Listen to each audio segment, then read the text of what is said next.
Ele era um adolescente hippie e despreocupado que estava passando por Saskatoon no dia 31 de janeiro de 1969, o mesmo dia em que a enfermeira Gail Miller foi estuprada e morta a facadas num beco. Com argumentos vagos e testemunhas não confiáveis, David Milgaard foi condenado pelo crime e sentenciado à prisão perpétua. 20 anos mais tarde, seu caso chegou às manchetes dos maiores jornais quando sua mãe Joyce confrontou políticos numa tentativa de libertar seu filho da prisão.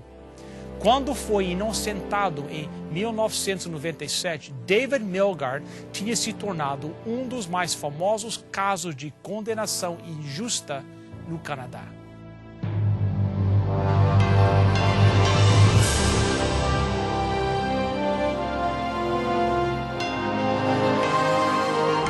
Venceu a prova do tempo. O livro de Deus, a Bíblia, ainda relevante neste mundo complexo. E está escrito, partilhando mensagem de esperança ao redor do mundo.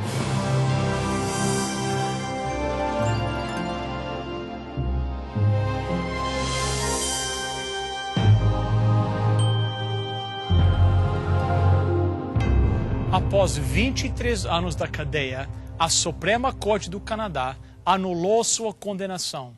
5 anos mais tarde, ele foi inocentado com evidências de DNA e recebeu $10 milhões como compensação.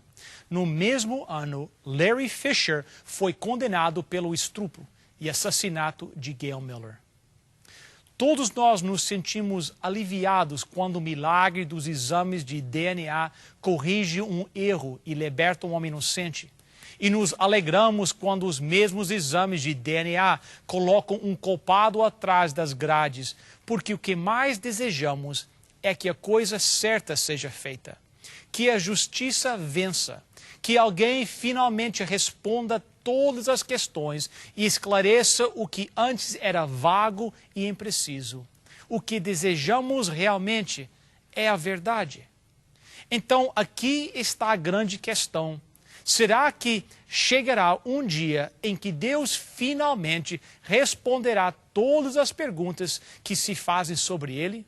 Será que ele vai ter seu dia de julgamento para que todas as dúvidas e indagações da raça humana, afinal, sejam respondidas? Sabe, tenho certeza de que todos nós poderíamos procurar no internet relatos que comprovem a injustiça deste mundo. Mas em vez de lhe contar um destes relatos, quero lhe falar de algo que aconteceu algumas centenas de anos atrás. Eram meados do século XVIII na cidade francesa de Toulouse, um tempo em que a igreja instituída exercia o mais absoluto controle. Naquele tempo, se você decidisse juntar-se a Lutero ou a Calvino, tinha que deixar de fazer várias coisas. Você não poderia, por exemplo, ser um advogado ou médico. E você seria proibido de abrir uma farmácia, mercearia, livraria ou ganhar a vida como tipógrafo. Na verdade, se você fosse membro da Igreja Católica, era proibido de ter um empregado protestante. Bem, durante essa época, um francês chamado Jean Calas sofreu 2 perdas em seguida. Primeiro, sua filha decidiu abandonar a fé católica e se tornou protestante. E como se isso não fosse ruim o suficiente, seu filho, deprimido por causa de alguns fracassos comerciais, enforcou-se. Para piorar as coisas, naquela época, a igreja e o Estado estavam tão ligados que a cidade tinha uma lei contra os que cometessem suicídio. De acordo com esta lei, o suicida deveria ser colocado nu sobre um tipo de trenó com o rosto para baixo e arrastado pelas ruas, depois era pendurado numa forca. Você pode imaginar a vergonha e a tristeza deste pai? Deve ter sido demais para ele suportar. Portanto, acho que você vai entender o que aconteceu a seguir. Desesperado para preservar uma mínima centelha da dignidade da família, ele começou a pedir que os seus parentes e os amigos o ajudassem a encobrir a verdade. Por favor, digam que meu filho morreu de causas naturais, implorou ele. E assim foi feito. O problema é que o remendo ficou pior que o soneto. Espalharam-se rumores pela cidade de que, em vez de suicídio, houvera um assassinato. Não apenas sua filha tinha apostatado, tornando-se protestante, mas o seu filho estivera pensando em fazer o mesmo. Então o pai provavelmente matara seu próprio filho. Não demorou muito para que as autoridades viessem prendê-lo. Eles o jogaram na prisão e o torturaram brutalmente. John Callas acabou morrendo no calabouço no ano de 1761. Sua família, quer dizer, o que sobrou dela, reuniu suas posses e fugiu para outra cidade. Ali encontraram um homem cujo nome havia se tornado ínfame, o brilhante e sensível Voltaire. A esta altura, Voltaire ainda não era ateu, mas já expressava um profundo ceticismo em relação à igreja estabelecida e a sua natureza pomposa e inquisitorial. A história do Monsieur Callas foi a última gota. Aquilo selou as dúvidas de Voltaire. Toda a sua vida, ele acreditara que havia uma força superior ao poder criativo impessoal que existia em algum lugar do universo. Em seus escritos, ele denominava isto de a grande inteligência ou uma providência geral. Mas os abusos da igreja lhe roubaram a fé. E quando os padres culparam a Deus pelo terremoto de Lisboa em 1755, lá se foi mais um prego fechando o caixão. Realmente, o que Voltaire precisava era uma oportunidade de sentar-se frente a frente com Deus e fazer-lhe algumas perguntas. Senhor, por que ficas distante enquanto as pessoas sofrem e morrem? Por que, ó Senhor, não respondes nossas orações? Senhor, quando a igreja comete erros e atrocidades em teu nome, por que não fazes nada a respeito? Ao redor do mundo há ateus e céticos que apontam a dor em que vivemos como prova que Deus não existe.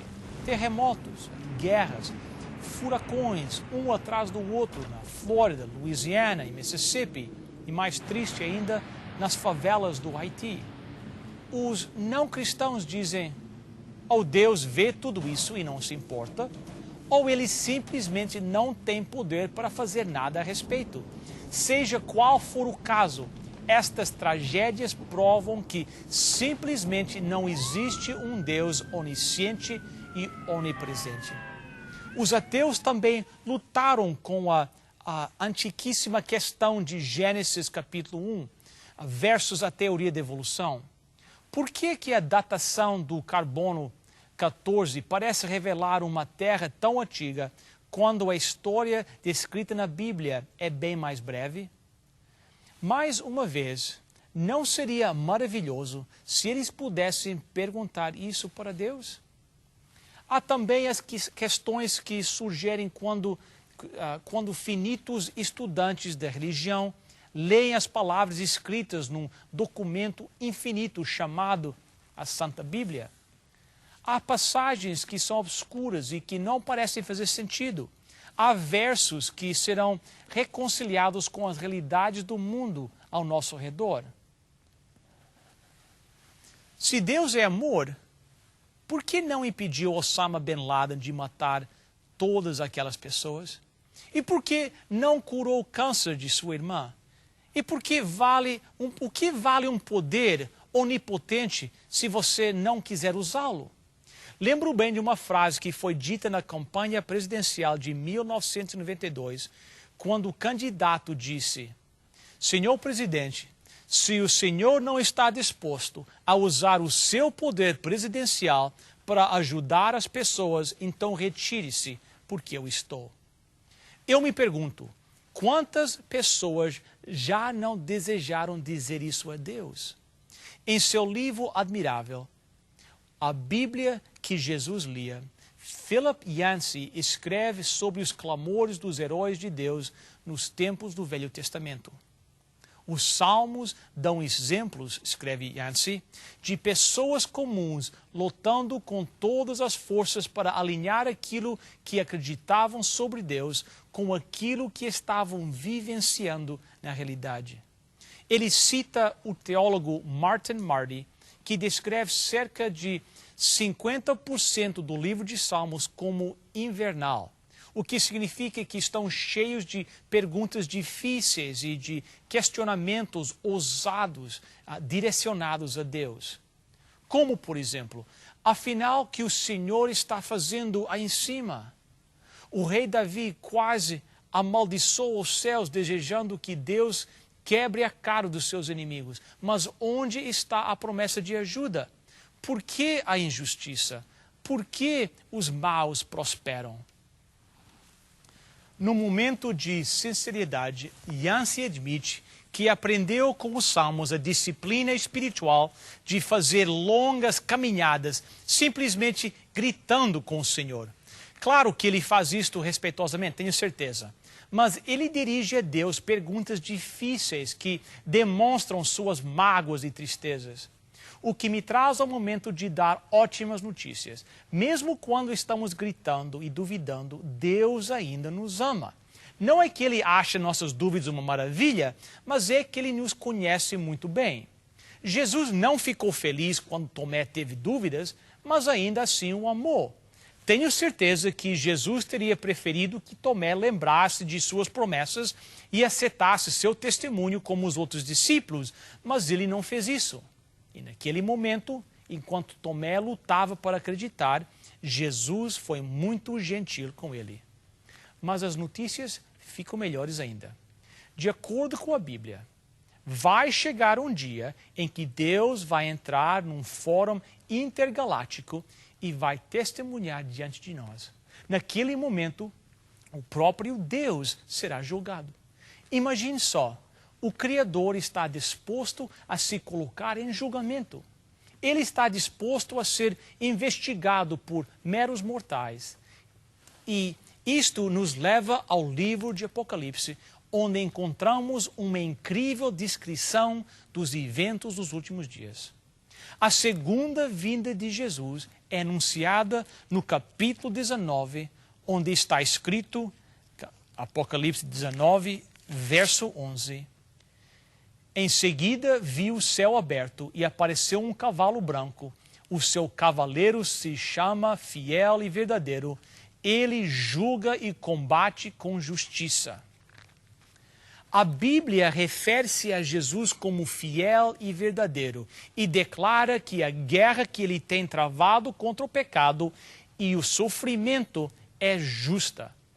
Mas ele não espera que você acredite só porque ele disse. Quando finalmente formos para o céu, a Bíblia diz que haverá um momento quando Deus nos dará o raro privilégio de fazer todas as perguntas que desejaremos. Ouça o que foi escrito em Apocalipse 20 e verso 12. Vi também os mortos, tanto os importantes como os humildes, que estavam de pé diante do trono. Foram abertos livros e também foi aberto outro livro, o livro da vida. Os mortos foram julgados de acordo com o que cada um havia feito, conforme estava escrito nos livros.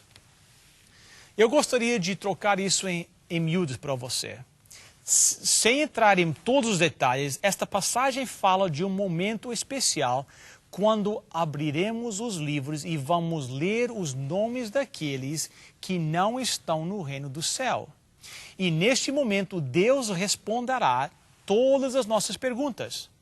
Por que ele pareceu ignorar a oração desesperada naquele dia? Por que pessoas boas morreram no dia 11 de setembro? Por que Deus permitiu que o câncer e o AIDS invadissem este mundo quando um estalo do dedo divino poderia ter eliminado todas as doenças? Naquele santo momento, Deus responderá todas as perguntas e a Bíblia diz que os livros serão abertos durante 1000 anos. Você pode imaginar Deus naquela entrevista coletiva de séculos graciosamente nos dizendo por que fez as coisas como fez? Você vai poder fazer as perguntas mais complicadas. Senhor, por que permitiu que meu amigo morresse? Senhor, por que meu marido não veio para o céu? Por que há tantos problemas em minha vida? E com um sorriso carinhoso, Deus vai abrir os livros e você poderá ver por si mesmo. Sabe, o apóstolo Paulo escreve em 1 Coríntios capítulo 4 sobre o nosso desejo de jogar as coisas rapidamente e tomar decisões apressadas. Mas em seguida ele continua escrevendo algo muito interessante que está em 1 Coríntios capítulo 4, verso 5.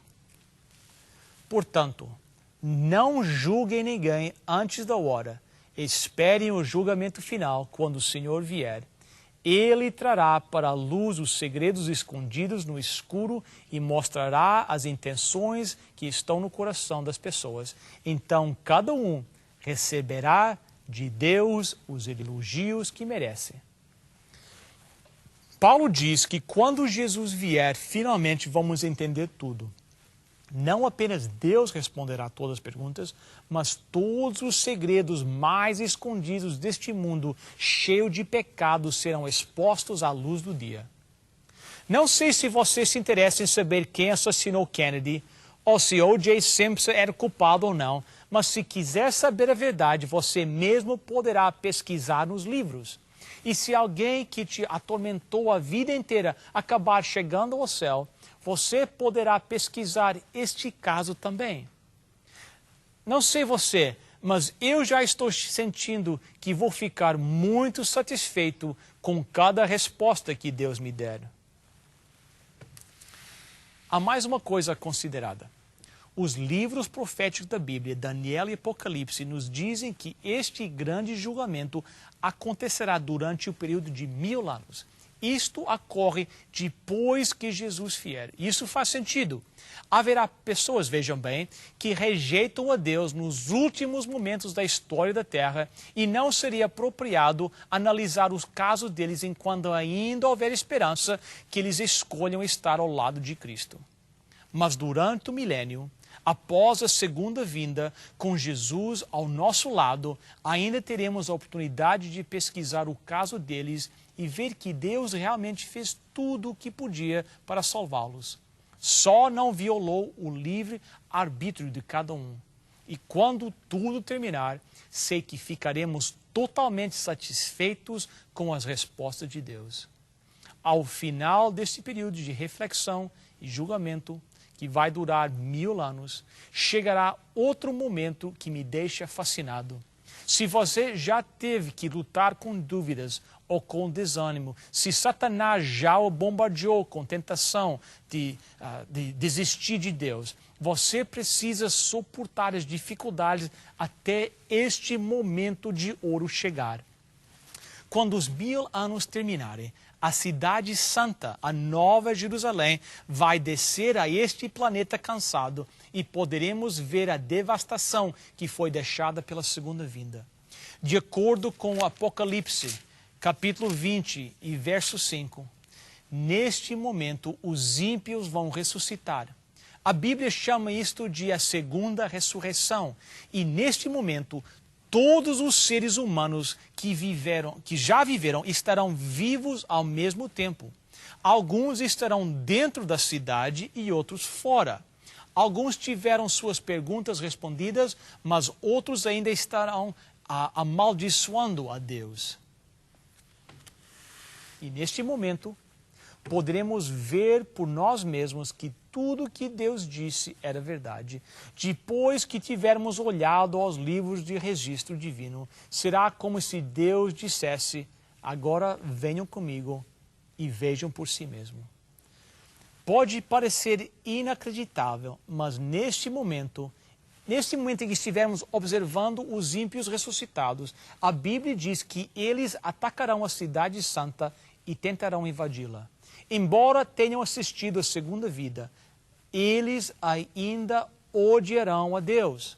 Embora tenham tido todas as oportunidades do mundo, ainda escolherão o diabo. Eles vão endurecer os corações ao ponto de nada ser capaz de penetrá-los. Eles nunca seriam felizes no reino dos céus.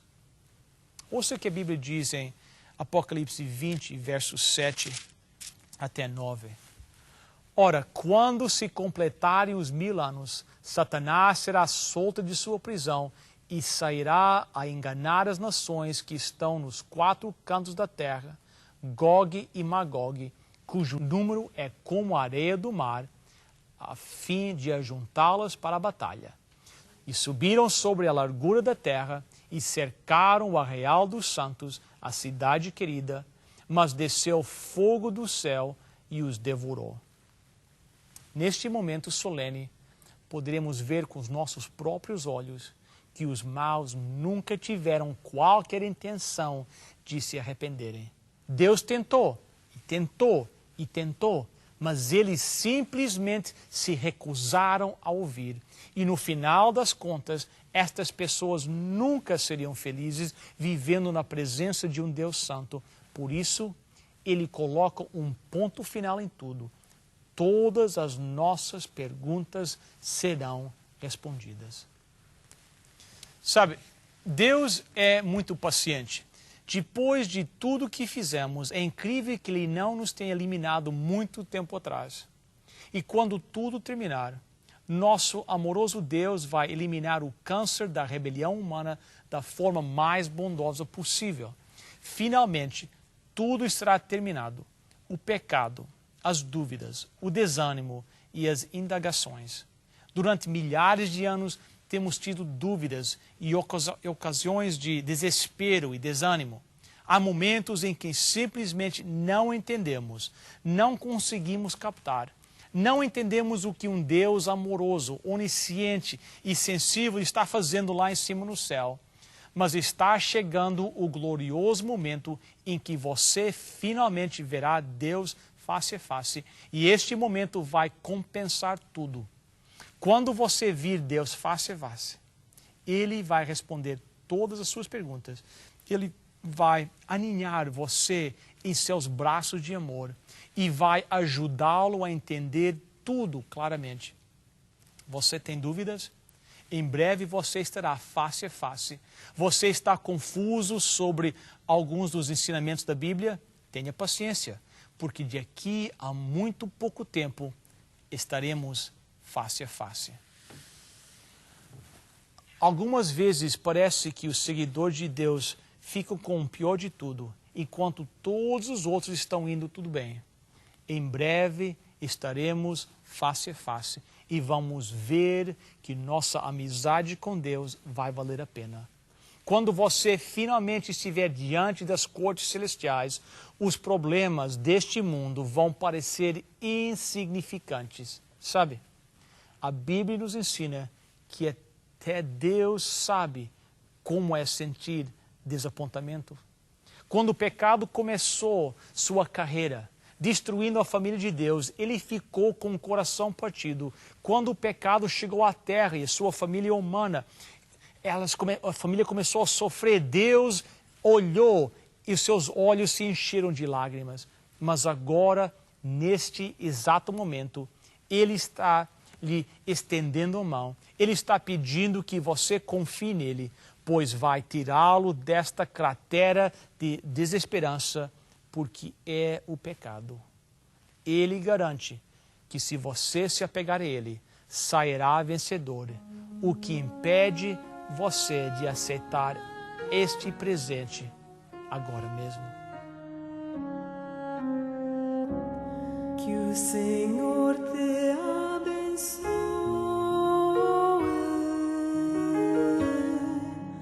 e te guarde.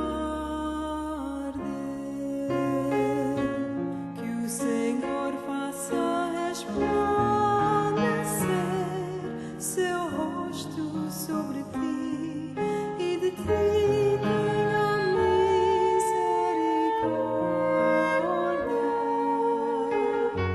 Que o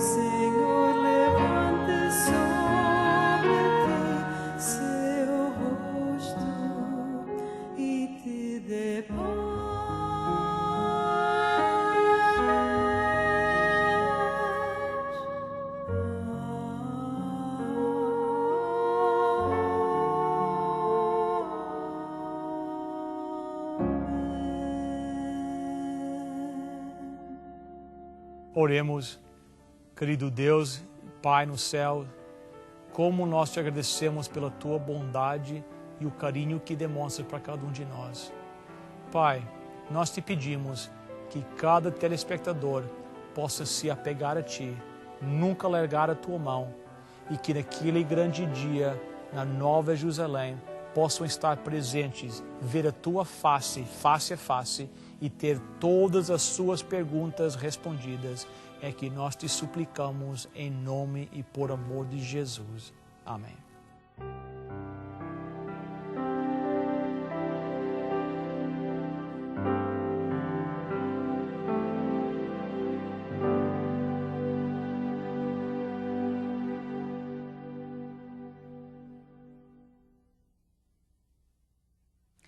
Que mensagem importante ouvimos hoje. Você poderá ler esta mensagem sempre que o desejar. Para consegui-la, é só contactar-nos e lhe enviaremos uma cópia para partilhar com a família e amigos aquilo que foi uma bênção para você. Telefone agora para o programa Está Escrito e peça o seu exemplar da palestra do dia, que lhe enviaremos gratuitamente.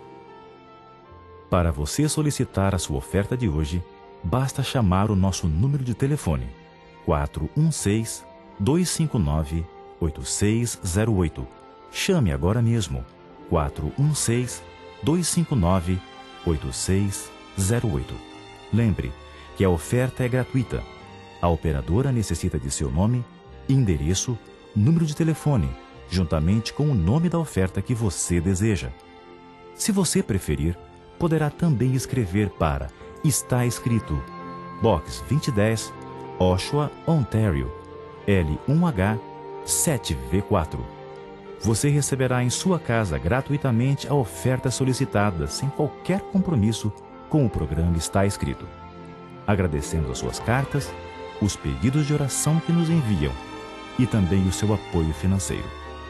Escreva para Está Escrito, Box 2010, Oshawa, Ontário, L1H 7V4.